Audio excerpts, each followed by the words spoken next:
Hello everyone, welcome back to our channel.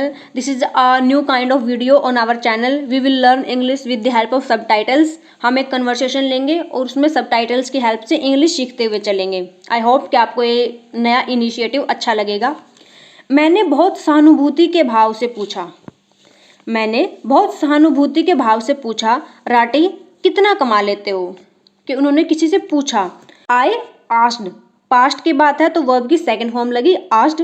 Very सिंपैथेटिकली, sympathy होती है सहानुभूति, तो सहानुभूति के भाव से पूछा मतलब वेरी सिंपैथेटिकली. वेरी इसको स्पेसिफाई करने के लिए एडजेक्टिव लग गया जो इसको क्या कर रहा है और भी इसकी वैल्यू बढ़ा रहा है.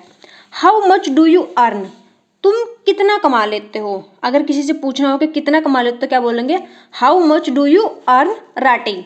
राटी यहाँ पे किसी का नाम है तो राटी से कंफ्यूज मत होना, Rati is a name here. I asked very sympathetically how much do you earn Rati. उसने कहा कि लगभग 400 से $500 प्रतिदिन. ही sad almost $400 to $500 per day. उसने क्या बोला कि $400 to $500 पर डे वह कमा लेता है. तो ऑलमोस्ट मतलब लगभग. ही सैड तो क्या होगा, उसने कहा, तो वर्ब की सेकंड फॉर्म. पर डे मतलब प्रतिदिन. भारत का आदमी सीधे 80 से गुणा करता है. मतलब कि भारत का आदमी जब भी डॉलर के बारे में सुनता है तो वो क्या करता है, उस डॉलर को सीधा 80 से गुणा करता है कि रुपीज में कितना कन्वर्ट होगा. Indian man multiplies directly by 80. Indian man मतलब भारत का आदमी गुणा करता है. गुणा करना होता है मल्टीप्लाइज, मल्टीप्लाई करना. डायरेक्टली बाई 80 तो सीधे 80 से. मैंने भी किया कि जब भारत का आदमी सीधे गुणा करता है तो मैंने भी किया, क्योंकि मैं भी भारत का ही आदमी हूं ना. मैंने भी किया. I also did. ऑल्सो मैंने भी मतलब आई ऑल्सो डिड किया. मैं घबरा गया कि ये तो बहुत ज़्यादा कमा लेता है. मैं घबरा गया कि यह तो बहुत ज़्यादा कमा लेता है. I was worried that he earns too much. मैं घबरा गया. घबरा जाना मतलब वरिड. वरिड होता है घबरा जाना, चिंतित हो जाना, चिंता करना, कि यह तो बहुत ज़्यादा कमा लेता है. की जगह हम क्या लगेंगे, दैट. दैट होता है कि. मैं घबरा गया, आई वॉज वरिड, क्योंकि ये पास्ट टेंस में है कि मैं घबरा गया. I was worried. यह तो बहुत ज़्यादा कमा लेता है. ही अर्न्स, कमा लेता है मतलब ही earns too much. Too much मतलब बहुत ज़्यादा. मच हम यूज करते हैं जब हमें किसी चीज़ की बतानी हो कि उसकी क्वांटिटी कितनी है, लेकिन वो क्या हो, अनकाउंटेबल चीज़ हो, कि बहुत ज़्यादा कमा लेता है. और टू उसको क्या लगेंगे, उसको और ज़्यादा बढ़ाने के लिए. मच है ज़्यादा और बहुत ज़्यादा के लिए क्या कर दिया, टू लगा दिया, तो टू मच. ही अर्न्स टू मच. अब आप सोच रहे होगे कि यहाँ पे पास्ट टेंस है, आगे जाके टेंस प्रेजेंट में कन्वर्ट हो गया. तो हाँ, ये बात सही है. और अगर हम ग्रामेटिकल तौर पे देखें तो ये गलत भी है. ग्रामर में अगर हम देखेंगे तो यहाँ पे पास्ट टेंस है तो आगे भी पास्ट टेंस ही होना चाहिए.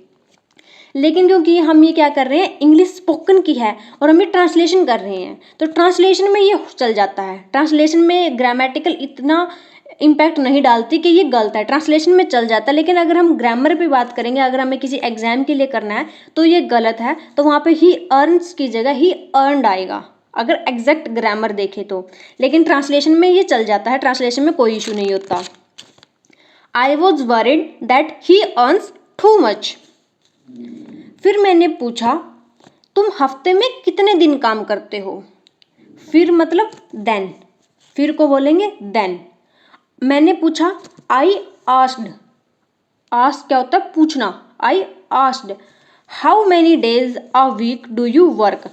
हाउ मैनी डेज होता है मतलब कितने दिन. हाउ मैनी कि अगर हमें किसी से पूछने हो ना कितने दिन, तो उसके लिए क्या लिखेंगे, हाउ मैनी. तो अगर क्या पूछना हो कि तुम कितने भाई बहन हो, how many brothers and sisters you are. तुम कितने पढ़े लिखे हो, how many educated you are. तो हम इस तरीके से पूछते हैं. हाउ मैनी जब हम करते हैं कि हमें किसी से पूछना हो कि कितना, तो क्या लिखेंगे, how many days a week. हफ्ते में मतलब एक हफ्ते में, a week. Do you work, तुम कितने दिन काम करते हो. डू यू वर्क मतलब काम करते हो. ये उसने क्या किया, उसे क्वेश्चन पूछा है, तो इसलिए हेल्पिंग वर्ब जो डू है वो पहले आई और सब्जेक्ट जो यू है वो बाद में आया. क्योंकि जब भी हम क्वेश्चन पूछते हैं तो हम हेल्पिंग वर्ब सब्जेक्ट से पहले लगा देते हैं. इसलिए then I asked how many days a week do you work. तब मैंने पूछा कि तुम हफ्ते में कितने दिन काम करते हो। उसने बोला सभी 7 दिन। तो ये क्या है, उसका आंसर है। ही सैड ऑल 7 डेज। ही सैड ऑल 7 डेज, सभी 7 दिन। उसने बोला कि औसतन मैं 12,000 से 14,000 डॉलर हर महीने कमाता हूँ। उसने बोला मतलब ही सैड ऑन एन एवरेज। औसतन के लिए हम यूज करते हैं ऑन एन एवरेज। जब हमें औसतन बताना हो तो on an average I earn, मैं कमाता हूँ, आई अर्न। तो $12,000 to 14,000। एक चीज याद रखना कि जब भी हम डॉलर रुपीज की हम बात बोलते हैं ना, तो हम उसको बोलते बाद में है कि ₹1, $2, $1, $2, लेकिन लिखते टाइम जब साइन लिखना आता है तो वो उनसे पहले लिखा जाता है। जैसे $12,000 to 14,000 जब इंग्लिश में लिखते हैं तो साइन पहले आता है। जब हम रुपीज में भी लिखेंगे तो RS पहले लिखेंगे, उसके बाद रुपीज की क्वांटिटी लिखेंगे। एवरी मंथ, हर महीने। He said on an average I earn $12,000 to 14,000 dollars every month. मैं क्या करता हूँ कि 12,000 से 14,000 डॉलर हर महीने कमा लेता हूँ। तो ये उसने बोला।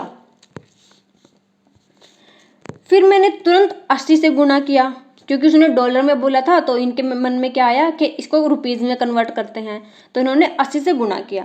Then I immediately multiplied by 80।